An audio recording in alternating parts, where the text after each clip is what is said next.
Saudações, turma! Estamos aqui para nossa aula sobre gamificação. Então, do que, afinal de contas, trata-se esse conceito? A nossa leitura de apoio é esse livro do Thiago Eugênio, Aula em Jogo, mas nós também temos alguns outros materiais que eu recomendo para vocês, especialmente esse que é um pouco mais crítico. O Thiago Eugênio é um pouco empolgado, às vezes até demais, que é o Gamificação em Debate, organizado pela Lúcia Santello e alguns colegas, e o que talvez seja um dos maiores clássicos instantâneos do tema, do qual a gente vai falar aqui na aula, é Realidade em Jogo, a tradução do livro da Jane McGonigal. Eu deixei para vocês também o TED Talk dela, que é super relevante, muito comentado sobre o tema sempre. E, além disso, nós temos que lembrar do título original do texto, né? Que é A Realidade Está Quebrada. Então não é tanto a realidade está em jogo, como sugere a nossa tradução brasileira, versão Herbert Richards, mas o fato de que haveria necessidade de consertar a realidade. Mas, sem antecipar os tópicos, eu começo aqui falando para vocês do que, afinal de contas, vem a ser esse conceito. O que, afinal de contas, então, é gamificação? Ou o que significa gamificar? Uma definição bem conhecida e muitas vezes retomada é essa, de que gamificar significaria utilizar mecânicas, estéticas e pensamentos, ou seja, um estilo de pensamento baseado em jogos, para engajar pessoas, motivar ações, promover aprendizagem e resolver problemas. Apesar de ser um conceito relativamente novo, esse conceito de gamificação já está, costumam dizer os adeptos assim, do espalhar a palavra da gamificação, na caixa de ferramentas do educador moderno. Eu tenho minhas críticas a essa concepção. Eu acho que, abstratamente, gamificação diz respeito à modificação de comportamentos visando um certo objetivo. Nesse caso, essa leitura de quem pensa gamificação para a educação. A finalidade última seria educação, desenvolver, enfim, capacidades cognitivas de aprendizagem. Então, seria gamificação pensada por professores. Ela pode ser pensada para outros contextos. Eu mencionei isso nos nossos encontros síncronos e vou mencionar novamente. Mas, necessariamente, não é tão desprovida de intenções outras, né? Você pode produzir gamificação visando produzir comportamento compulsivo, gasto compulsivo, ou mesmo modelagem de comportamento visando adequação ao desígnio de um certo tipo de governo, inclusive de caráter autoritário, como é o caso do aplicativo que vai ser implementado em 2022 agora na China, e provavelmente teremos vários exemplos nesse sentido. Mas aqui nós estamos tentando pensar gamificação mais do que tudo como conjunto de técnicas visando a educação.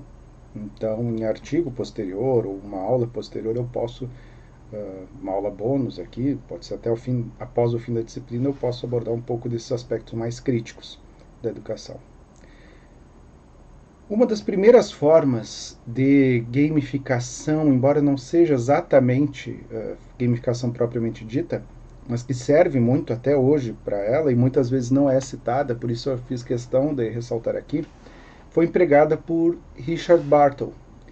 Ele é um game designer que nos anos 80, literalmente 1980, ele criou o Mood, e em palestras dele, eu vou deixar os links aqui na descrição do vídeo, ele chega a mencionar assim, que ele criou essa forma de pensar os tipos de jogadores que habitariam o seu MU, que é o Multiplayer Dungeon, né? Basicamente.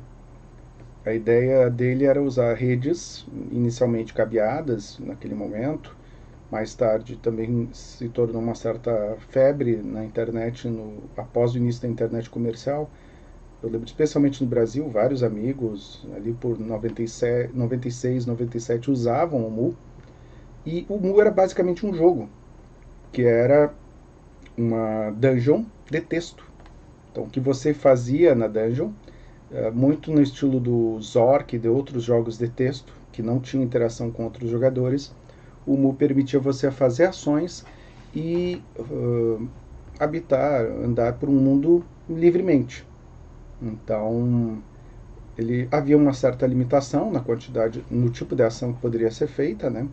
Mas, de toda maneira, era uma experiência que, desde que você conseguisse imaginar a partir do texto, dava uma grande liberdade aos jogadores.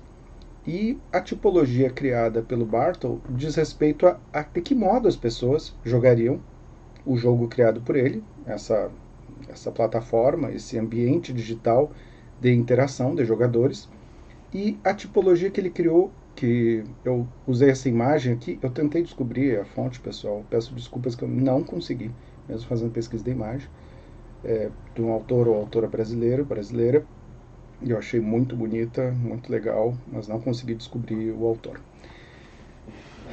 Enfim, a tipologia aqui diz respeito a... é um modelo ideotípico, né? Como bem vocês devem identificar aqui. E ela diz respeito ao quê? No eixo vertical vocês identificam um polo que seria jogadores que visam ação ou jogadores que ações específicas, né, fazer coisas, ou jogadores que visam interagir. Então, a ação seria mais centrada no próprio jogador, ou mais individual. A interação seria um polo mais centrado em elementos externos ao jogador, seja outros jogadores ou o mundo. Por isso que vocês têm um outro polo ali. Mas vocês podem também pensar, já que existe um eixo horizontal, ações de jogadores sobre outros jogadores ou ações de jogadores sobre o mundo. Assim como interações com outros jogadores ou interações com o mundo. E, bem, embora possa parecer meio abstrato, quando a gente aplica, fica bem evidente. O que seria para o Bartle seriam os assassinos? Seriam aqueles que visam ganhar. São competitivos, como jogadores, a motivação deles é vencer, e eles querem se mostrar melhor que os outros, então um leaderboard, um ranking no qual eles constem acima dos demais, sempre é algo que estimula eles a jogarem um determinado jogo nesse estilo. Também são aquelas pessoas que têm predileção pelo PVP e que procuram jogos com PVP e evitam os que não tenham, player versus player, né? Combate direto entre jogadores. E, enfim, eles querem confronto direto, eles querem mostrar ou se sentir melhores que os demais. Os conquistadores, então, seria uma outra coisa aqui, que eles buscam achievements, né, para usar a linguagem dos jogos contemporâneos. Então, lembrem do Muttley, o cachorro que dava uma risadinha engraçada no Corrida Maluca, para quem lembra dos desenhos da Hanna-Barbera, de décadas anteriores, que reprisaram trocentas vezes nos anos 80 e 90, sobretudo até o início dos 2000. Mas ainda tem sido resgatado em uns remakes, seja em história em quadrinhos ou seja em animações mais contemporâneos. O Muttley dizia sempre medalha, medalha, medalha. Ele queria a medalha, ele queria o distintivo, ele queria uma prova material de que ele era melhor que os demais. É um pouco o tipo de comportamento estimulado. Vocês veem isso também naquele jovenzinho que aparece no filme Up, daquela animação da Pixar, que ele vai tentar ganhar uma medalha por ajudar uma pessoa idosa. E aí começa toda a aventura narrada no filme. A ideia da medalha, da conquista, do distintivo, e aqui a gente poderia dizer, do troféu, estou pensando especificamente, seja em achievements na Steam ou troféus, que são elementos externos ao jogo, eles não fazem parte do próprio jogo, mas eles são identificados pela plataforma na qual você joga, seja um console, seja PC, seja na Epic Games, seja na Steam. E o que é curioso, você não tem benefício direto por ganhar o badge, o distintivo. O benefício é ganhar o badge ou o distintivo. Então, os conquistadores são esses que buscam achievements. E aqui você já deve estar identificando que isso não é uma tipologia pura, ou dificilmente algum jogador, especialmente pensando contemporaneamente, lembre, isso aqui foi planejado para o mundo dos anos 80, pelo Bartle. mas dificilmente hoje em dia não há alguma dimensão de achievement visada aqui. Até porque isso depois eu vou falar um pouquinho melhor. Os socializadores, então, nesse caso, então, conquistadores querem agir sobre o mundo. Necessariamente eles não precisam de outros jogadores para conquistar, para chegar às suas conquistas, ter as suas distinções. E jogos de mundo aberto costumam ter muito achievement e que pode estar associado a outras coisas, como a gente vai ver agora adiante. Os socializadores visam, sobretudo, a relação com outros personagens. Então, nesse caso, vocês poderiam pensar em interações com outros jogadores, e podem ser só interações de texto ou de voz, em que você quer representar um personagem, ou estabelecer vínculos, sejam eles de amizade ou de inimizade. A ideia é representar o personagem. Eu consigo pensar melhor nisso aqui, por exemplo, pensando no GTA RP, que é a versão role-playing game do GTA, ou em jogos de representação massive multiplayer que sejam menos focados em quests e mais focados nas interações, clãs e guildas. Então, para que você seja bem sucedido no jogo, muitas vezes você está condicionado a participar ativamente de guildas e interagir com outros jogadores e ter ali posições de distinção que possam lhe valer alguma vantagem explícita, né? Novamente, o componente conquistador aparece um pouquinho nessa parte socializadora. Mas podemos pensar ele também para jogos de caráter analógico. É possível que alguém jogue um role-playing game apenas para interagir com os demais, e aí as pessoas vão ficar... é aquela história dos jogadores de RPG que ficam na taverna ou no bar, dependendo da ambientação, se é fantasia ou contemporânea, e o que eles querem é interagir uns com os outros. Eles, às vezes esquecem que tem uma missão, uma quest, um mistério para resolver, e o que eles querem é ali representar, ser outra pessoa e interagir nesse enquadramento, como diria o Goffman, né? Esse é o frame que interessa a eles, a interação e a representação, sobretudo. E os exploradores, que querem descobrir, no caso de mundo aberto, é conhecer até os limites do mapa, saber até onde vai a ilha, jogar GTA V para pegar um jet ski ou lancha e ver até onde você pode ir na água. Eu já fiz isso, até chegar na parede invisível, né? Ou descobrir de qual tamanho é aquele mundo, o que tem escondido naquela caverna, que tem uma pedra na frente, mas ela é quebrável, e descobrir como é que quebra e como é que entra. Ou às vezes mesmo, num jogo mais analógico, entender como é que funcionam as mecânicas. Você tem diferentes caminhos para a vitória, explorar esses diferentes caminhos para a vitória. Ou às vezes só explorar os caminhos, mesmo sem o foco na vitória. Aqui, por isso que eles estão em dimensões opostas, explorador e assassino. O conquistador pode querer vencer porque ele vai também ter alguma vantagem ou algum badge por conta disso. O socializador não está muito preocupado com isso, ele quer interação e que seja legal, memorável a história. Nos jogos de RPG, esses socializadores às vezes são também lembrados como os bardos ou os contadores de história, né? Estão interessados em estabelecer relações e ter histórias memoráveis com base no jogo, mais do que fazer mais dano que os demais jogadores, ou se não, alcançar conquistas memoráveis, ou descobrir coisas que ninguém antes descobriu. Então os exploradores seriam esses, a ideia é descoberta, e por isso a interação com o mundo. O explorador pode ser um lone wolf que está simplesmente andando, junta lá mantimentos para passar meses indo na mesma direção, só para ver até onde vai o mundo, o que vai encontrar. Então, basicamente, esses são os tipos do Bartle. E o que é interessante nessa proposta dele? Por que ela é relevante para gamificação? Sobretudo, pessoal, porque a despeito de outras tipologias, e a gente vai falar bastante de psicologia hoje, eu vou mencionar muito isso para vocês, já tenho falado desde a aula anterior, e na próxima isso também vai aparecer, porque processos de ensino e aprendizagem têm direta relação com psicologia, né?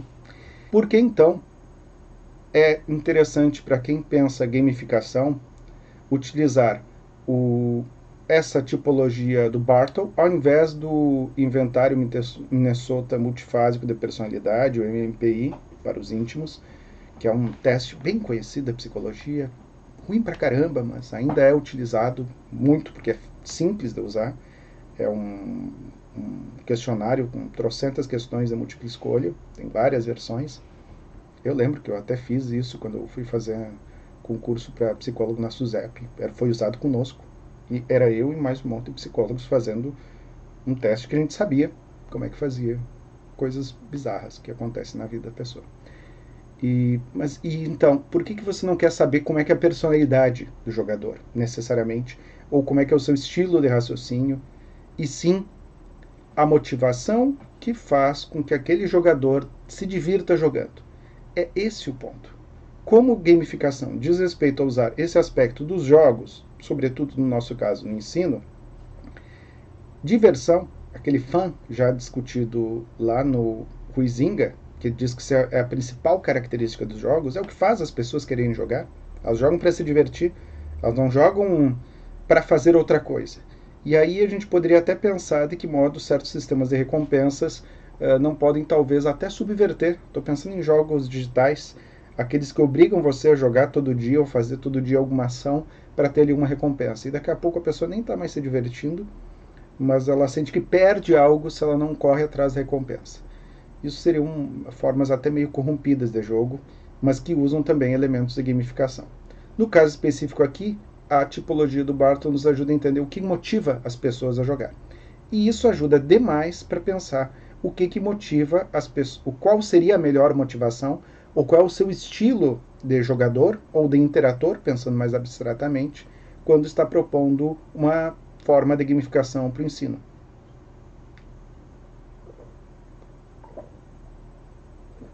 Há outras possibilidades.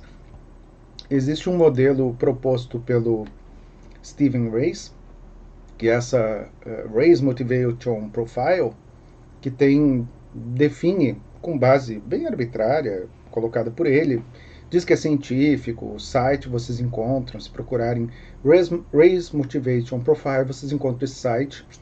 É super bonitinho, assim, parece um aplicativo da Apple, daqueles iniciais, sabe, que você vai passando por cima das coisas, elas se iluminam, aparecem as características.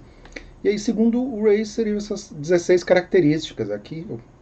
A aceitação seria um desejo básico, então as pessoas fazem coisas, e ele não pensa só em jogos, mas agem socialmente baseadas ou motivadas pelo desejo de serem aceitas, de alcançarem honra e distinção, de fazer atividade física.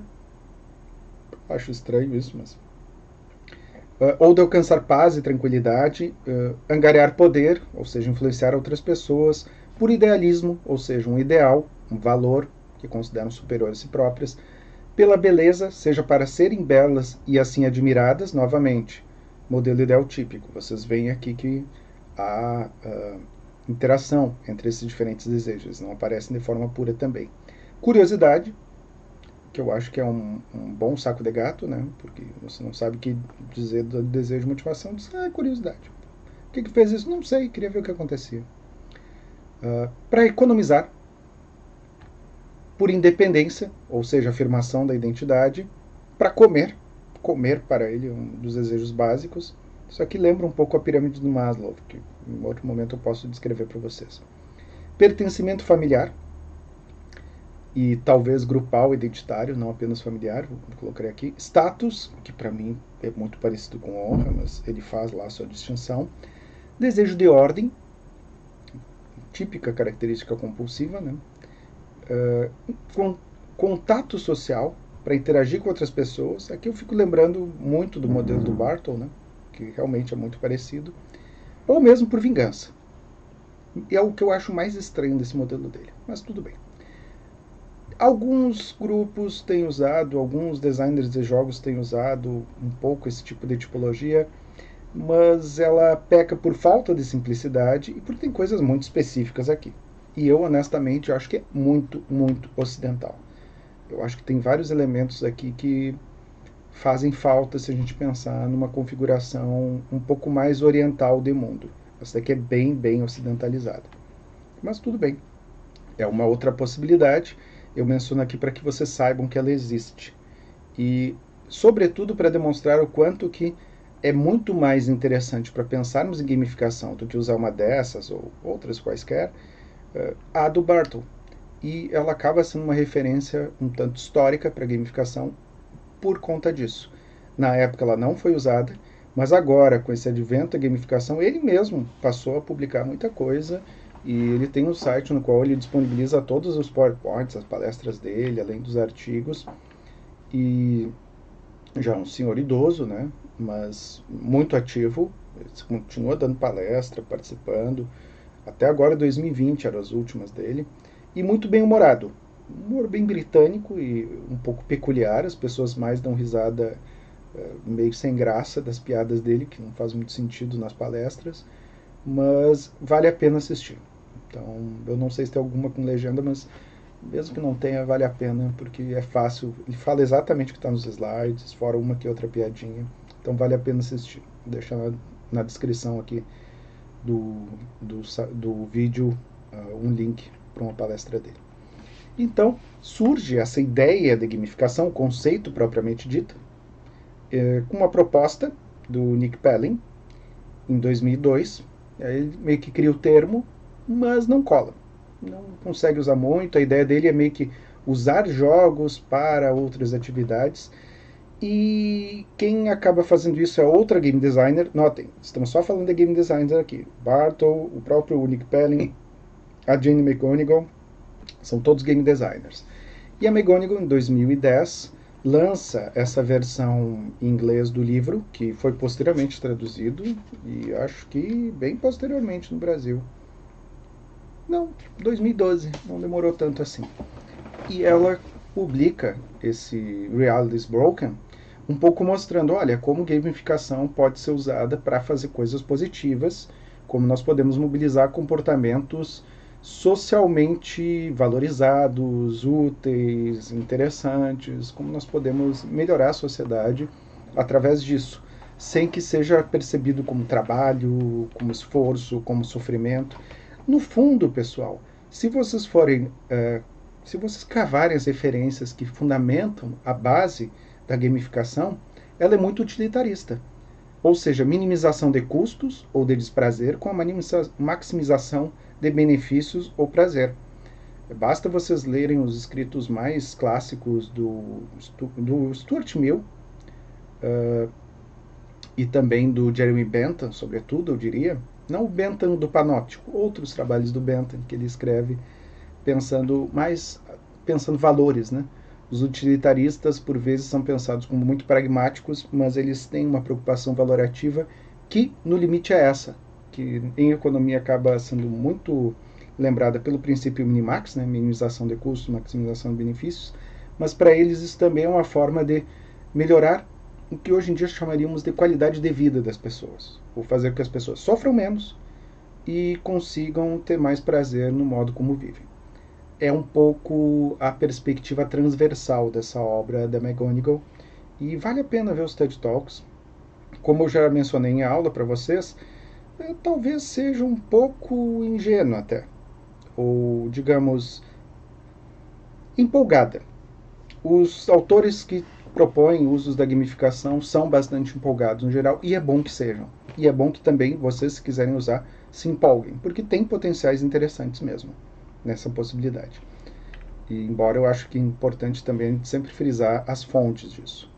E o que é importante, sobretudo para a gamificação? O objetivo é empregar mecânicas, raciocínios, elementos de jogos, ou seja, é um pouco tornar mais interessante, significativo ou mesmo divertido algo que não é originariamente pensado para isso. No nosso caso, a gente está interessado especificamente em educação. Ou seja, como ensinar as pessoas algo de modo que a própria experiência do aprendizado seja significativa, seja motivadora, você esteja interessado, engajado naquilo. Então lembre lá dos conceitos que a gente já discutiu ao longo da disciplina, como imersão e fluxo. Eles são muito recorrentemente empregados. A McGonigal fala muito do flow. A ideia é alcançar um pouco esse estágio ótimo psicológico, em que você se sente desafiado e isso lhe motiva, lhe impele a ir adiante, porque você vê que está melhorando naquilo que está fazendo. E para isso eu gosto de destacar essa caracterização do que é jogo, segundo Jasper Juhl, porque isso daqui são alguns dos elementos, não precisa ter todos os elementos uma prática, todos esses elementos uma prática de gamificação. Mas é interessante que parte deles apareçam, do tipo que há regras, certamente, se não houver regras, elas não forem objetivas, a objetividade da ação gamificada tem que ser muito clara. Por quê? Porque o resultado tem que ser quantificável e variável. Mesmo que não seja quantificável, ele tem que ser qualificável. É sucesso ou insucesso, no limite. Por isso a valorização do sucesso e a desvalorização do insucesso. E insucesso não implica punição necessariamente, pessoal. O esforço do jogador, então o resultado não pode ser aleatório. E aqui é um ponto que eu queria destacar muito claramente. Por vezes a gente vê práticas que se propõem gamificadas, mas que botam uma roleta lá no meio, ou um dado, e você faz o que o dado diz. Isso não é gamificação. Na minha concepção, perde o quesito da ação. Rolar um dado não é uma ação significativa por parte do jogador ou do interator numa ação gamificada. A não ser que você possa fazer algo com esse dado. Você tenha lá pontos que você pode gastar para melhorar um dado, pode rerolar X vezes. Você tem alguma alternativa para não ser simplesmente vítima do destino. O jogador conectado ao resultado, justamente porque o seu esforço leva a algo, também na prática gamificada, o esforço vai ser valorizado e ele vai ter um feedback meio imediato disso. Vai ter uma resposta a isso que fez. Vai saber se aquilo que fez foi ou não adequado, se esse é ou não o caminho, para não se sentir perdido. Porque geralmente essa sensação de estar à deriva faz com que você se desmotive a continuar. Perde o sentido, seja o jogo, seja a atividade com a qual se interage numa prática gamificada. E a ideia das consequências negociáveis, bem, isso diz respeito a todos os jogos e no caso específico da gamificação, a consequência na vida real nada mais é do que, de fato, aprender algo. E dificilmente não vai se aprender alguma coisa. A não ser que você realmente não se interesse ou diz, não, isso é bobagem, joguinho, não quero. Ok. Para isso existem as técnicas convencionais que para algumas pessoas funcionam, talvez até melhor. E alguns dos elementos frequentemente empregados em gamificação, e o próprio Thiago Eugênio menciona os mais elementares como o PBL, ele menciona aqui, que seria Points, Badges e Leaderboard. Eu vou pegar cada um dos três, mas esses são efetivamente os três mais claramente, mais diretamente empregados nos próprios aplicativos, como eu vou mostrar para vocês um pouco mais detalhadamente daqui a pouquinho. Pontos é uma recompensa quantitativa por atividades gamificadas. Então você sabe que tem um progresso numérico. O que você fez, se hoje rendeu mais do que da outra vez. Você pode também avaliar suas próprias estratégias, o que dá mais ponto, o que dá menos. Então, o próprio designer da proposta, e aqui o professor é pensado como designer de uma atividade gamificada, vai definir o que ele quer estimular mais e o que ele não vai estimular tanto. O que é mais importante. Por isso que vale mais pontos certas coisas e menos outras. Você já deve estar percebendo que isso já tem bastante a ver com o que se faz em educação correntemente, né? A nota é ponto. Basicamente, não há muita diferença do que a gente já está acostumado. A diferença começa aqui. Medalhas ou badges, que seriam representações visuais, seja a estrelinha vermelha, estrelinha prateada, estrelinha dourada, que vai ser dada pelo grau de adequação da tarefa realizada. Isso era muito comum nos anos 80 em pré-escola. Eu lembro que no meu boletim tinha lá estrelinhas, não que eu ganhasse muitas, mas porque eu era dos que não socializava. Então eu tinha a estrelinha ruim lá na socialização, mas em outras coisas não. Então a ideia de transformar isso em algo gráfico e não numa nota de escala 0 a 10, por vezes poderia ser até mesmo associada à ideia de conceito ao invés de nota. O conceito é um passo para o badge, mas badges na gamificação não são nota direta. podem ter a ver com achievements ou alguma meta que você quer estimular o aluno a fazer. Pode ser meio que usando formas bem convencionais, no caso de uma lista de exercícios de matemática ou física. Quem fizer todos os exercícios, e aí o objetivo é que faça os exercícios, vai ter um achievement. E esse achievement pode ser depois valorizado como? Tu gasta o achievement, gasta tua medalhinha, teu badge, o que quer que seja lá. Pode ser uma lampadinha, por exemplo. E aí tu gasta tua lampadinha para na prova final poder deixar de fazer uma questão, por exemplo. Ou se fizer todas, desconsidera uma questão errada. Pode ser algo desse tipo. Você pode ter uma bonificação. Então você não tem penalidade, isso é importante. Penalização não costuma funcionar bem em gamificação. O motivo disso eu vou expor daqui a pouquinho, porque é uma das bases da teoria da gamificação que costuma não ser muito explicitada. E outro estímulo que costuma ser empregado, isso aqui é muito americano, que é a competição. Então é um ranking, um pouco como aqueles rankings das Olimpíadas que vocês viram há relativamente pouco tempo, e aí tem aquele quadro onde você tem do primeiro ao último colocado. A mesma coisa você faz um quadro e geralmente se faz apenas com os primeiros colocados. Top 3, top 5, se for uma turma muito grande, top 10, mas se sugere evitar, isso aqui eu estou falando como psicólogo, se sugere evitar colocar um ranking com todos até o último. Porque geralmente isso leva à desistência daqueles que estão por último, as pessoas não se sentem motivadas.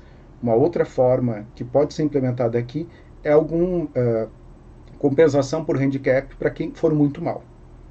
Então, ou se sair muito mal na atividade, não conseguir acompanhar por uma série de motivos, por vezes externos à própria vida acadêmica. Então, isso também pode ser pensado em práticas gamificadas mais complexas, mais detalhadamente elaboradas. Aí você tem que conhecer bem a sua turma. Gráfico de performance, que é outro elemento de game design frequentemente empregado em gamificação, isso diz respeito a simplesmente você ter algum aplicativo ou alguma coisa que possa apresentar o desempenho, seja ao longo daquela disciplina, ou de todas as disciplinas, ou do curso como um todo, do aluno, da aluna. Então, pode ser o desempenho por notas, ou pode ser, se tiver uma coisa assim, a pessoa lê os textos todos online, então você vai ver quantas horas você está lendo daquele texto.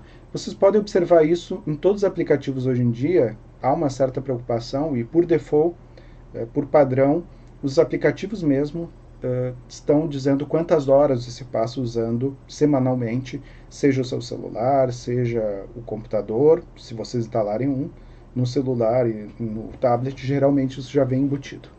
Então, também é um gráfico de performance. Por vezes, vai lhe dizer, olha, o que você está fazendo e quanto você está fazendo. De dar uma clareza disso.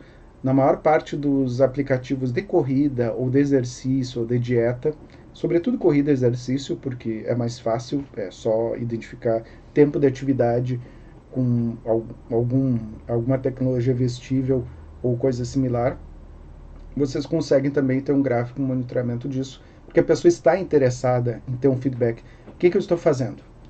E nesse caso, isso é feito de modo automatizado. A automação é uma das coisas que, sobretudo em jogos digitais, acaba se mostrando como um dado muito importante para a gamificação hoje em dia. Narrativas ou histórias significativas, aqui nós estamos em outra perspectiva. Saímos daquela perspectiva anterior, por isso que eu usei um outro slide, né? Aquelas do primeiro bloco ali são mais as métricas, as quantificáveis, ou o Points Badges in Leaderboard, o PBL, como sugere o Thiago Eugênio. Aqui nas narrativas ou histórias significativas, a questão é integrar de alguma maneira aquilo que está sendo feito, ou aquilo que está aparecendo nos diferentes exercícios, nas diferentes atividades, conteúdos, dá um sentido.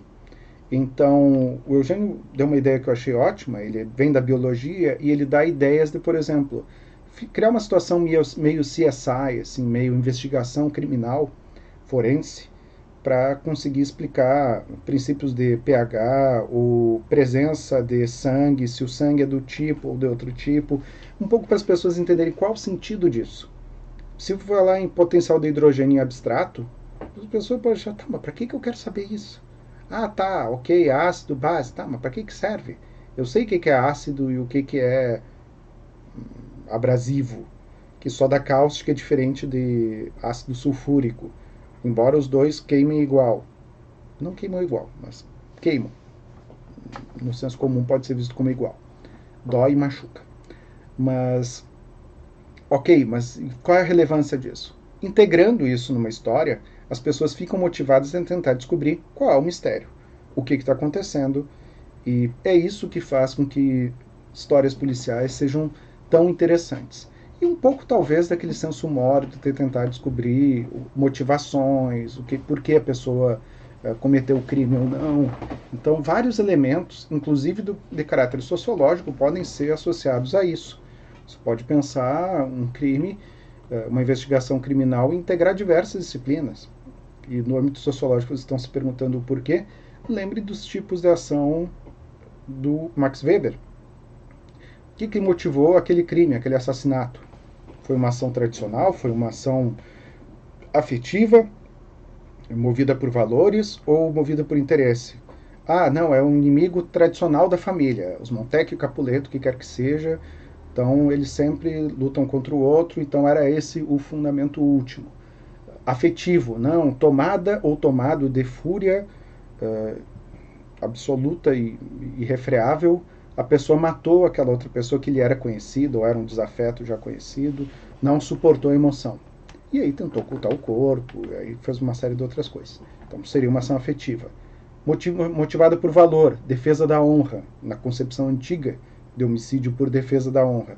Nesse caso, vingança também estaria aí, um valor, porque a vingança seria uma forma de mexer com esse valor, com a honra. Ou justiça, também associada à vingança. Não, fez um mal feito, então quer compensar e justificar de alguma maneira esse mal feito.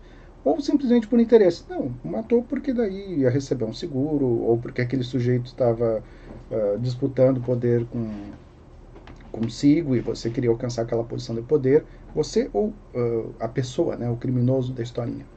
Então é possível integrar vários elementos em histórias. Eu não diria apenas investigação criminal, mas isso também funciona. Se querem ver alguém que faz isso com maestria e aprender muito de história, leiam O Nome da Rosa, do Humberto Eco. Podem também assistir o filme, mas o livro é bem mais denso.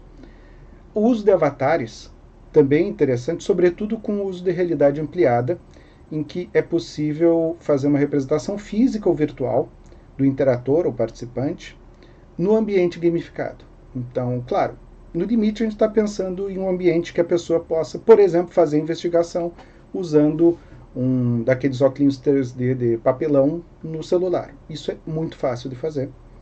E você tem só que criar um ambiente navegável e mesmo que ele não seja lá muito detalhado, costuma dar uma sensação de imersividade tremenda, de as pessoas se sentem motivadas a isso.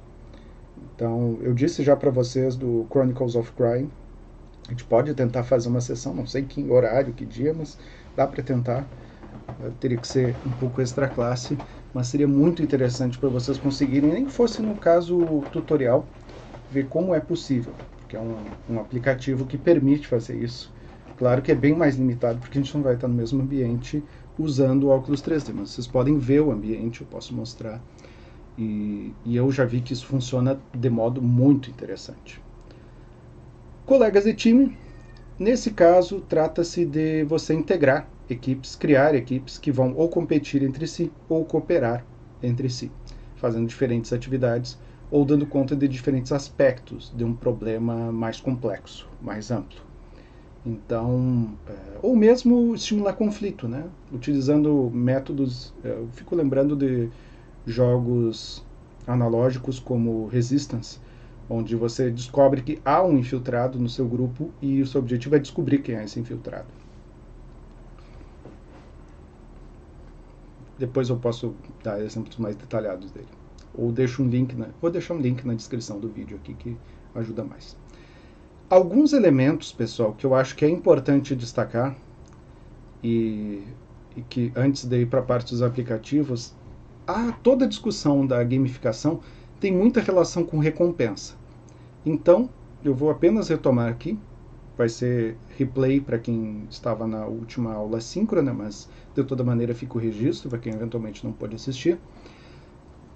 O behaviorismo, que é uma teoria comportamentalista, notem, embora a gente pense em motivação nas teorias mais contemporâneas da gamificação, a maior parte das técnicas de modificação de comportamento pensa um pouco a mente como caixa preta.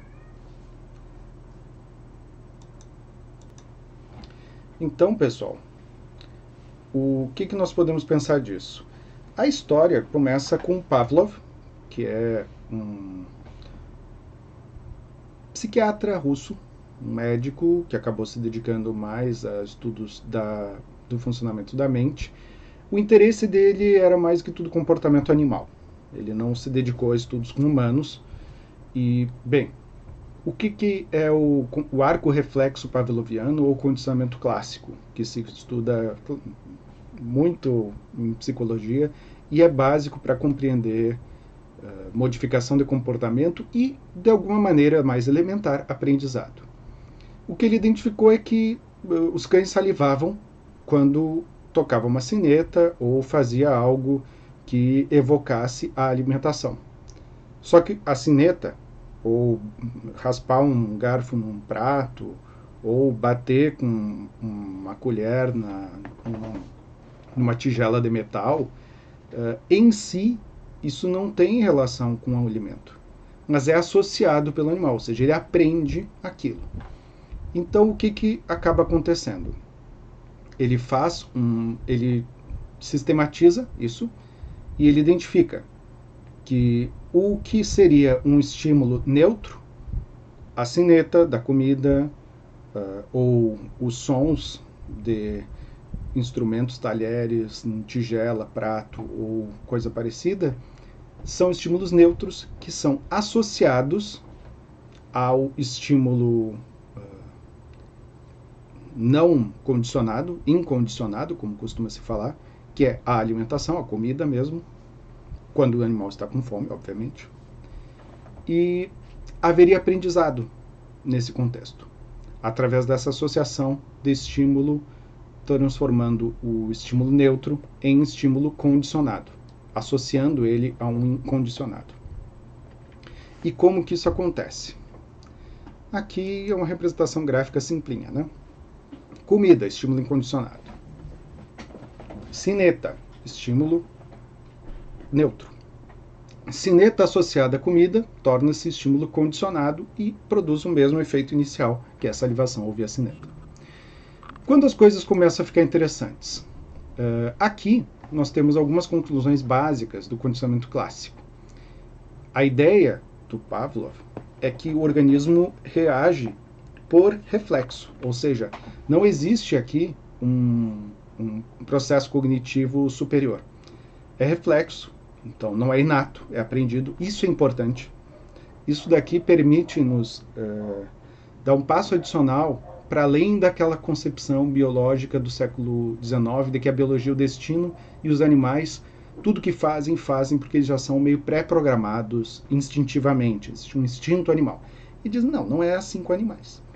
E começa a dar pistas de que se não é assim com animais, se é possível condicionar animais ou ensinar, e todo adestramento, sobretudo de cães, que respondem bem ao adestramento, baseia-se nisso, pessoal. Baseia-se em condicionamento clássico, que são estímulos diretos, né, por reflexo, como reflexo salivação, não é voluntário, reflexo diz respeito ao involuntário. Você produz um comportamento involuntário. E o passo adicional é, se isso funciona com animais, talvez funcione com humanos.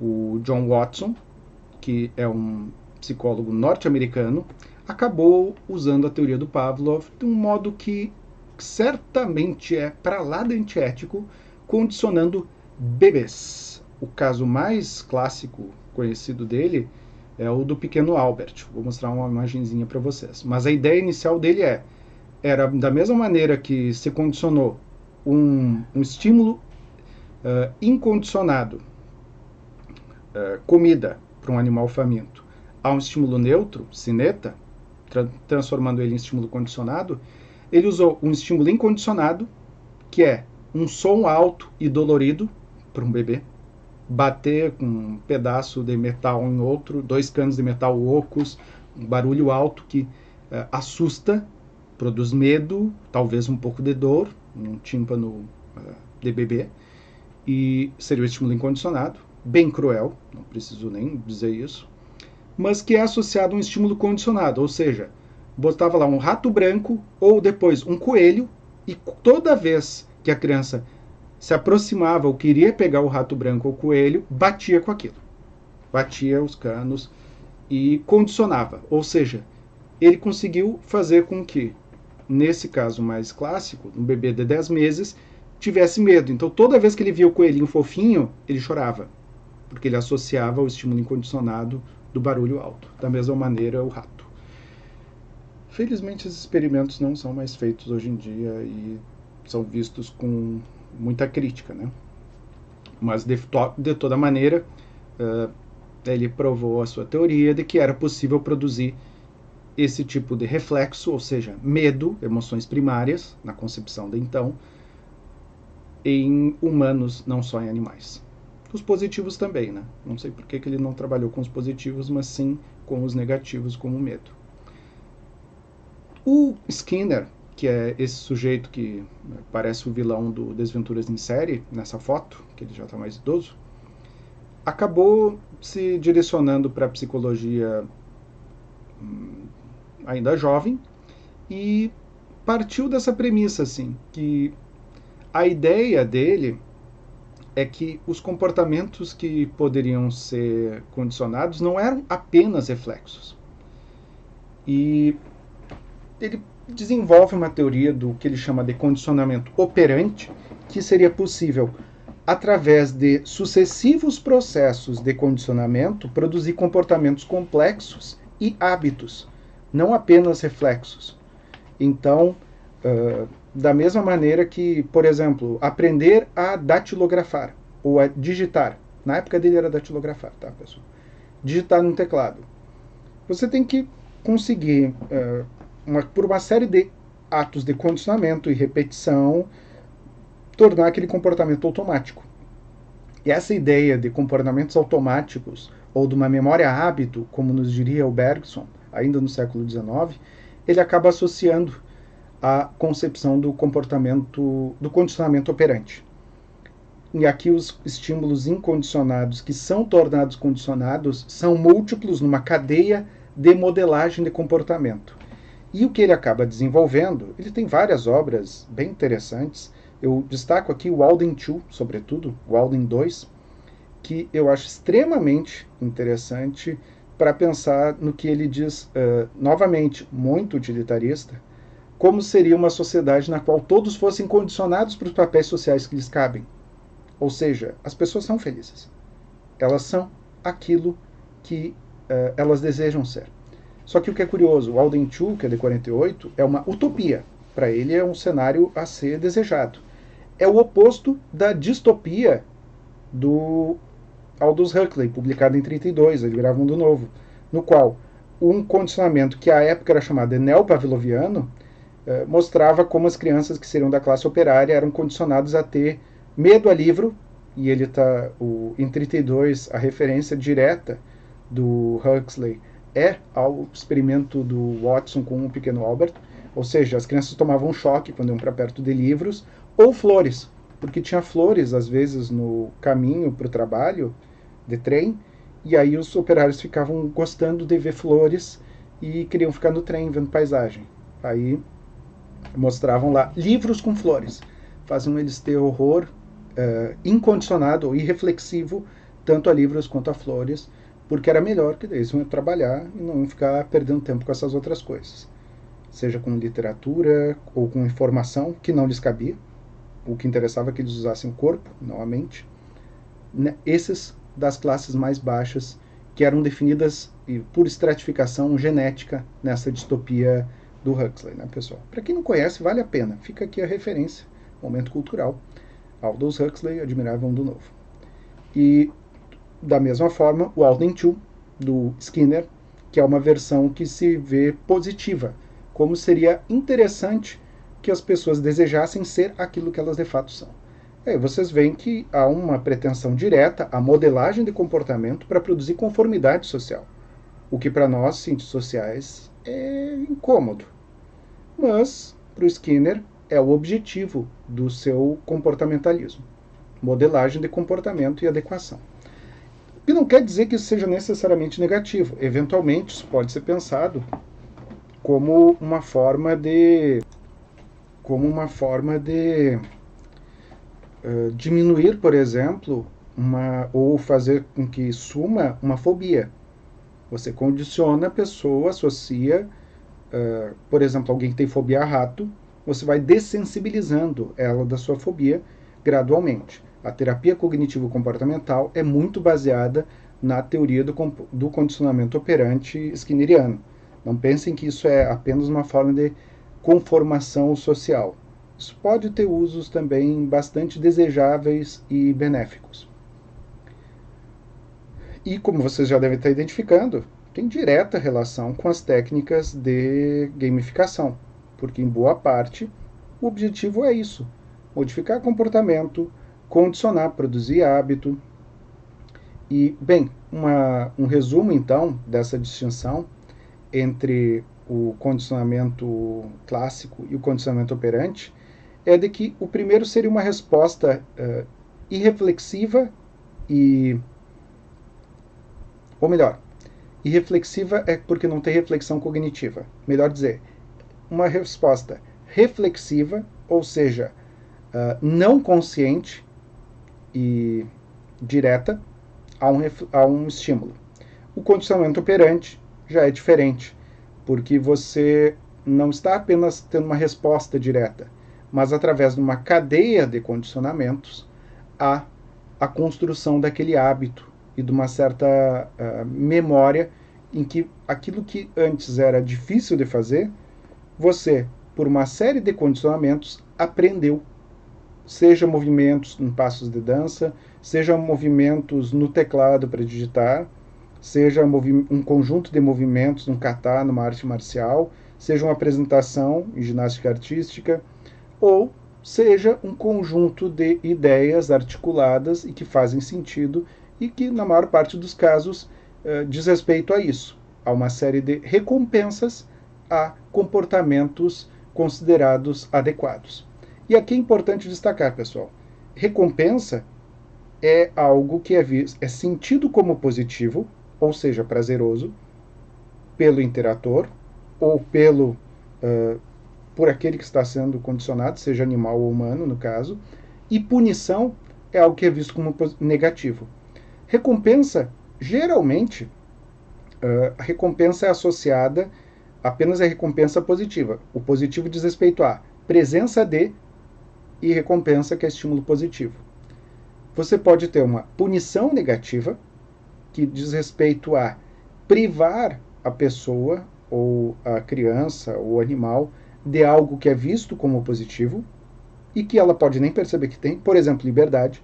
Confinamento é um tipo de punição positiva, negativa nesse sentido, porque você tira um estímulo positivo, a liberdade, ou tira a comida, produz jejum forçado, água, sono.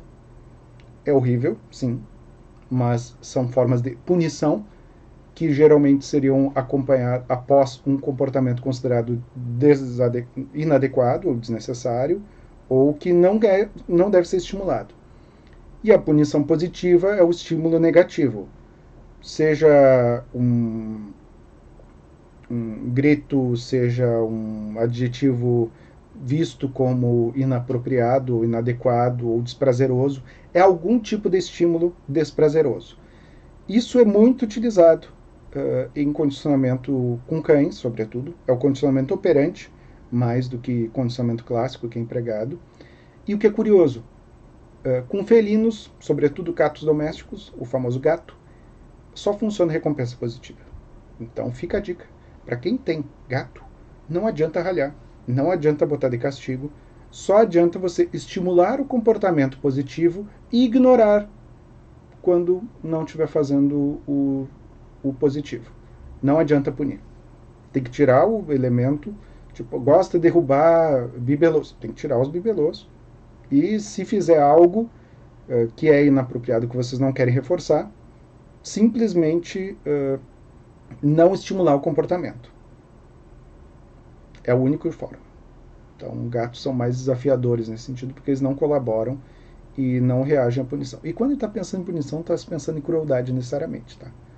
Necessariamente não. É estímulo negativo. Você dizer não para o cão não é uma crueldade. É uma tentativa de se comunicar, tentando conduzir aquele comportamento para alguma coisa. Afinal de contas, a gente não tem dinheiro infinito para ficar comprando sofá novo a cada mês, né?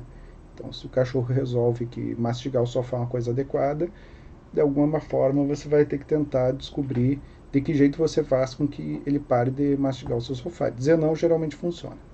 Para gato é mais desafiador, e aí o bom é achar arranhadores, outras formas. Mas aí, para quem tiver esse tipo de desafio, estude o comportamento dos felinos, que vai conseguir descobrir bastante coisa. Mas a dica básica é essa, e parte tudo disso aqui, pessoal. E como é que isso tudo se aplica à gamificação? Sim, como vocês viram, basicamente, os elementos mais fortes da gamificação, nessa concepção, são estímulos, são recompensas. Não se trabalha necessariamente com punição para gamificação. Nem se pensa nisso. Na verdade, isso pode ser até integrado, porque inevitavelmente você vai ter comportamentos diferentes daquilo que é o esperado, mas punição direta não é adequado. O interessante é o estímulo ao comportamento. Um exemplo de gamificação direto, digamos, no mundo real, é esse, que foi essa implementação em Estocolmo de uma loteria do radar. Todos os carros que passavam pelo radar eram fotografados, não só os que estavam acima do limite de velocidade. E todos os que eram fotografados, estavam abaixo do limite, tinham lá um ticketzinho. Tipo, não tinha um parabéns, você passou na velocidade. Não, só era computado. E aqueles que passavam acima do limite de velocidade eram, obviamente, multados, assim como são nos nossos radares aqui. Qual é a grande diferença? A diferença é que no final de um determinado período, fosse um mês, fosse 2 meses, fosse um ano, todos aqueles que foram multados, o valor que foi recebido das multas era distribuído entre os que não foram. Essa foi a diferença. Então, você tem uma punição, sim, nesse caso tem. Mas você tem, mais do que uma punição, um estímulo aos que agem de modo inadequado.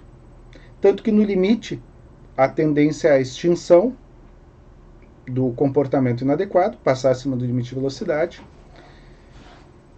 e o reforço desse comportamento dirigindo no limite de velocidade. Então, isso é um dos exemplos, talvez um dos mais conhecidos e bem-sucedidos de gamificação em sistema de tráfego urbano. E funcionou.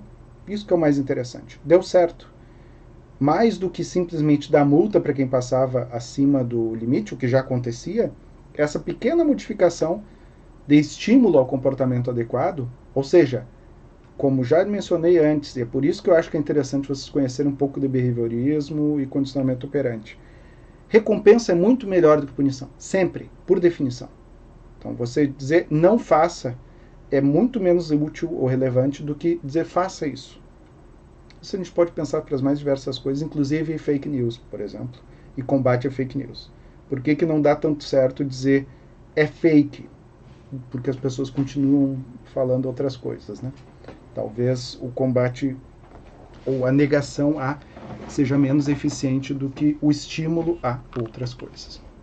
Então, pessoal, eu vou gravar um próximo vídeo agora que eu vou deixar na sequência para vocês, mostrando as formas e plataformas de gamificação ou alguns aplicativos úteis para isso. Isso eu vou apresentar para vocês em aula e vou deixar aqui sistematizado no vídeo, tá bom? Até breve.